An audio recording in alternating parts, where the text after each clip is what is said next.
Class 9th का chapter number 4 linear equation इन two variable.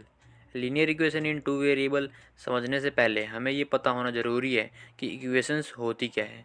तो equation समझने से पहले हमने जैसे कि पहले के चैप्टर में पढ़ रखा है पॉलिनोमियल्स के बारे में। तो हमें पता है पॉलिनोमियल्स होते हैं मैनी टर्म्स, यानी कि जैसे कि मान ले 3x+4, ये हो गया हमारा एक पॉलिनोमियल। तो इक्वेशन अब क्या होता है, इक्वेशन भी एक तरीके से पॉलिनोमियल ही होता है, बस फ़र्क क्या होता है कि पॉलिनोमियल ये है और इक्वेशन हमारा हो जाएगा 3x+4 = 0। यानी मेन फ़र्क है पॉलिनोमियल और इक्वेशन में सिर्फ इस इक्वल टू का साइन का। ठीक है, तो क्लियर है। पॉलिनोमियल जो टर्म्स इस तरीके से लिखे हैं, ठीक है, अगर उनके आगे इक्वल्स टू का साइन लग जाए तो वो हमारे बन जाते हैं इक्वेशंस। ठीक है, क्लियर है। ऐसे इक्वेशंस कई तरीके के भी हो सकते हैं। इक्वेशंस में हमारे पास होते हैं जैसे कि कुछ भी हो सकता है, 5x+9 = में 0, कुछ भी हो सकता है। ठीक है, तो यहाँ पे हमें पता है ये होता है हमारा कोफिशेंट, ये होता है वेरिएबल और ये होता है कांस्टेंट। ठीक है, ये होता है कोफिशेंट, ये होता है वेरिएबल और ये है कांस्टेंट। ठीक है, तो वेरिएबल हमारे पास दो भी हो सकते हैं किसी इक्वेशन के अंदर, जैसे कि मान ले 5x+6y = 0। तो ऐसे में यहाँ हमारे पास वेरिएबल्स हैं, एक तो हमारे पास है x, दूसरा है y। तो यहाँ पे हमें क्लियर दिख रहा है कि हमारे पास है दो वेरिएबल, तो इसे हम कहेंगे लीनियर इक्वेशन इन टू वेरिएबल। ठीक है, तो आपको समझ आ गया इक्वेशंस क्या होती है। ठीक है, और टू वेरिएबल में इक्वेशंस कैसे होते हैं। अब है लीनियर इक्वेशन। तो लीनियर इक्वेशन क्या होता है, इक्वेशन हमें पता चल गया क्या होता है, ऐसा कुछ होता है इक्वेशन। ठीक है, अब लीनियर इक्वेशन हमें पता है कि हाईएस्ट पावर अगर 1 हो, जिसे कि हम कहते हैं डिग्री, ये हमने पॉलिनोमियल्स वाले चैप्टर में पढ़ा हुआ है। डिग्री, अगर डिग्री 1 है किसी भी इक्वेशन की तो उसे हम कहेंगे लीनियर इक्वेशन। जैसे कि 7x+5y = 0। ठीक है, यहाँ हम अगर देखें तो यहाँ पे हाईएस्ट पावर क्या है हमारे पास 1, जो कि x के ऊपर भी और y के ऊपर भी है। ठीक है, मान ले अगर हमारे पास कोई इक्वेशन ऐसी है कि 5x² + 3y = 0, तो यहाँ पे हमारे पास हाईएस्ट पावर क्या है, हाईएस्ट पावर है 2, यानी डिग्री है 2। तो ये हमारी लीनियर इक्वेशन नहीं होगी। ठीक है, ये हमारी होगी क्वाड्रेटिक इक्वेशन। ठीक है, हालांकि इस चैप्टर में क्वाड्रेटिक इक्वेशन नहीं है, वो पॉलिनोमियल में था, लेकिन फिर भी जनरल नॉलेज के लिए बता दिया मैंने। ठीक है, तो फिर लीनियर इक्वेशन क्या होती है, जिसकी डिग्री या फिर हाईएस्ट पावर 1 होती है। ठीक है, क्लियर है लीनियर इक्वेशन क्या होती है।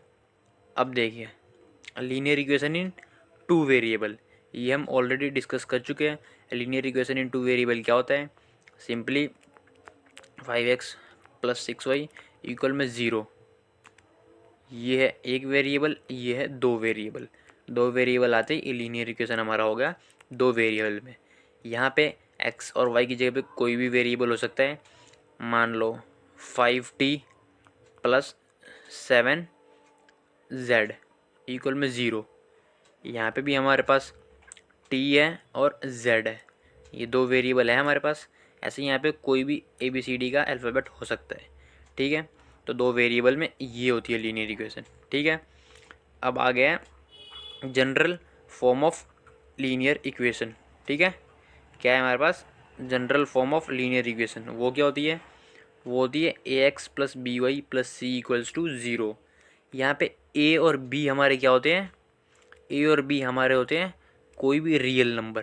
ठीक है, कोई भी रियल नंबर हो सकते हैं a और b की जगह पे। ठीक है, वहीं x और y हमें ये ध्यान रखना है कि x और y जो ये दो हैं, ये दोनों एक इक्वेशन में ज़ीरो कभी भी नहीं हो सकते। ठीक है, x और y एक ही इक्वेशन में दोनों ज़ीरो नहीं हो सकते। ठीक है, या तो हमारा x हो सकता है ज़ीरो या फिर y हो सकता है ज़ीरो, किसी भी एक इक्वेशन में। ठीक है, लेकिन दोनों एक ही इक्वेशन में ज़ीरो नहीं हो सकते। ठीक है, क्लियर है। चलिए, अब इसी जनरल फॉर्म को अगर हम नॉर्मल फॉर्म में लिखें तो वो कैसे होगा, simply same 5x+11y equals to 0, 5 हो गया हमारा ए, 11 हो गया हमारा बी। ठीक है, यहाँ पे सी नहीं है, सी की जगह हम कुछ भी ले सकते हैं। सी यहाँ पे नहीं है तो सी की जगह पे हम 0 भी ले सकते हैं। ठीक है, एक और यहाँ पे ले लेते हैं एग्जांपल, जैसे कि मान लो 7x plus 15y minus 6 equals to 0, या फिर अभी के लिए +6 ले लो इसे। ठीक है, तो अब यहाँ पे देखो, ये है हमारा a, ये है हमारा b, और ये कांस्टेंट है हमारा c। क्लियर है, यहाँ पे a b और c रियल नंबर्स ही होंगे। ठीक है, x और y हमें पता है वेरिएबल है, और इक्वल्स टू 0 आ गया है, तो ये होगी हमारी इक्वेशन। तो ये है हमारी complete linear equation in 2 variable, इसे हम कह सकते हैं। ये लीनियर इक्वेशन है और 2 वेरिएबल में भी है। ठीक है, चलिए अब है हमारे पास अगला सॉल्यूशन ऑफ लीनियर इक्वेशन। ठीक है, सॉल्यूशन ऑफ लीनियर इक्वेशन। तो सॉल्यूशन ऑफ लीनियर इक्वेशन क्या होता है? सॉल्यूशन का मतलब एकदम सिंपल है, सॉल्यूशन यानी कि हमें निकालनी है एक्स और वाई की वैल्यू। ठीक है, सॉल्यूशन से ये कंफ्यूज मत हो जाना कि हमें सॉल्व करना है या क्या करना है। सॉल्यूशन अगर निकालने को कह दें किसी भी लीनियर इक्वेशन में, तो हमें एक्स और वाई की वैल्यू निकालनी होती है। ठीक है, तो अब हम एक्स और वाई की वैल्यू कैसे निकालेंगे? मान लो एक्स की जगह पे मैंने ले लिया है, लेट एक्स इक्वल में मैंने ले लिया 4। ठीक है, तो अब एक्स की जगह पे 4 हम पुट कर देंगे, तो फिर अब वाई की वैल्यू हमारी निकल आएगी। कैसे निकलेगी? 4 2 ज़ा 8, ठीक है, प्लस ये 4, ठीक है, +4 है हाँ यहाँ पे, और प्लस 5y इक्वल्स टू 0। तो 8 और 4 होंगे हमारे 12। ठीक है, 12 प्लस 5y इक्वल में 0। 12 यहाँ आके हमारे पास आ जाएगा माइनस का 12 5y इक्वल में, और 5 यहाँ मल्टीप्लाई में y के साथ यहाँ आके डिवाइड में हो जाएगा, तो y की हमारी वैल्यू आ जाएगी -12/5। तो ऐसे हम निकाल लेंगे y की वैल्यू। सेम अगर हम y की जगह पे भी कुछ भी वैल्यू पुट करेंगे तो x की वैल्यू भी ऐसे ही निकल आएगी। इसे ही कहते हैं सॉल्यूशन निकालना। ठीक है, ऐसे हम x और y दोनों की वैल्यू निकाल सकते हैं क्वेश्चन में, जिसकी भी जगह जो भी गिवन होगा। x की जगह पे मान लो अगर 4 गिवन होता तो हम ऐसे y की वैल्यू निकाल लेते हैं। ठीक है, और y की जगह पे 4 होता या 5 होता या माइनस में होता या कोई भी एक्स वाई जी कोई भी नंबर होता, तो उसे पुट करके हम x की वैल्यू निकाल लेते। ठीक है, क्लियर है कैसे सॉल्यूशन निकालते हैं? चलो अब है कुछ मतलब रूल्स है अब, जैसे कि every linear equation in one variable has unique solution. ठीक है, अब यहाँ पे मान लो 5x इक्वल पे 20, ये है वन वेरिएबल में हमारा इक्वेशन। ठीक है, तो अब हमें यहाँ पे सॉल्यूशंस देखने हैं, कितने सॉल्यूशन हो सकते हैं। हमें दे रखा कि वन वेरिएबल में यूनिक सॉल्यूशन यानी कि वन सॉल्यूशन ही होता है, तो अब हम इसे वेरीफाई करेंगे। चलिए अब x की जगह पे मैं क्या पुट करूँ जो हमें 20 दे दे?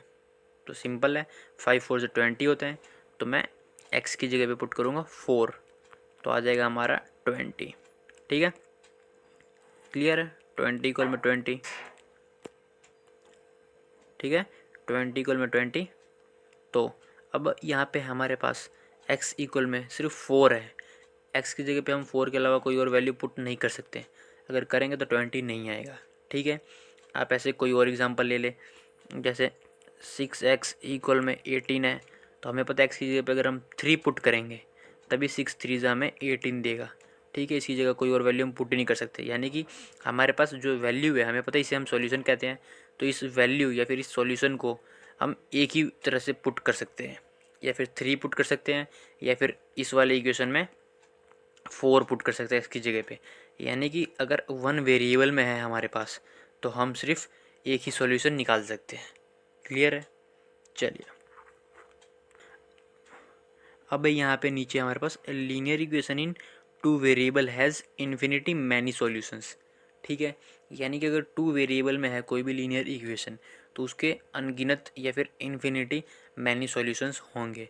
तो इसे भी हम वेरीफाई करके दिखा देते हैं, जैसे कि मान लो हमारे पास 5x प्लस 4y इक्वल में हमारे पास है मान लो 20। ठीक है, या फिर हम इसको इस तरीके से लिख लेते हैं, हम लिख लेते हैं यहाँ पे 5x plus 4y plus 2 equals to में 0। ठीक है, ये भी इक्वेशन ही होगा एक तरीके से। ठीक है, तो अब यहाँ पे देखो, हम x की जगह पे कोई भी वैल्यू पुट करेंगे, कोई भी वैल्यू पुट करें, चाहे प्लस करें, माइनस करें, चाहे फ्रैक्शन में करें, डेसिमल फॉर्म में करें, कोई भी वैल्यू पुट करेंगे, y की कोई ना कोई वैल्यू हमें मिल ही जाएगी। ऐसा हो ही नहीं सकता कि y की वैल्यू ना मिले। यानी कि कुल मिला के बाद ये है कि x की अगर हम कोई भी वैल्यू पुट करेंगे तो y की हमें वैल्यू मिलेगी ही मिलेगी, और x की जगह पे हम कोई भी नंबर पुट कर सकते हैं, और नंबर्स हमें पता है इन्फिनिटी होते हैं। ठीक है, सेम वे में हम y की जगह पे भी इन्फिनिटी नंबर्स पुट कर सकते हैं, तो हमें x की जगह पे भी इन्फिनिटी ही आंसर्स मिलेंगे। ठीक है, अब जैसे कि मान लो यहाँ पे मैंने पुट कर दिया 3। ठीक है, तो 5 into 3 plus 4y plus 2 equals to में 0। ठीक है, 5 3 से 15 प्लस 2 17। ठीक है, तो हमारे पास आएगा 4y प्लस 17 इक्वल्स टू में 0। 17 उधर जाके हो जाएगा -17, और इधर बच जाएगा हमारे पास 4y। ठीक है, अब y की वैल्यू आ जाएगी हमारे पास -17/4।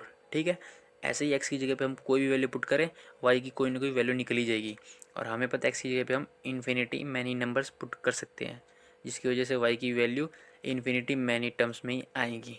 ठीक है, तो कुल मिला के जो ये इसने लिखा है यहाँ पे कि लीनियर इक्वेशन अगर 2 वेरिएबल में है तो उसके मैनी सॉल्यूशंस होंगे। ठीक है, वहीं ये जो ऊपर था यहाँ पे 1 वेरिएबल में था, यहाँ पे हम x की जगह सिर्फ 4 ही पुट कर सकते थे।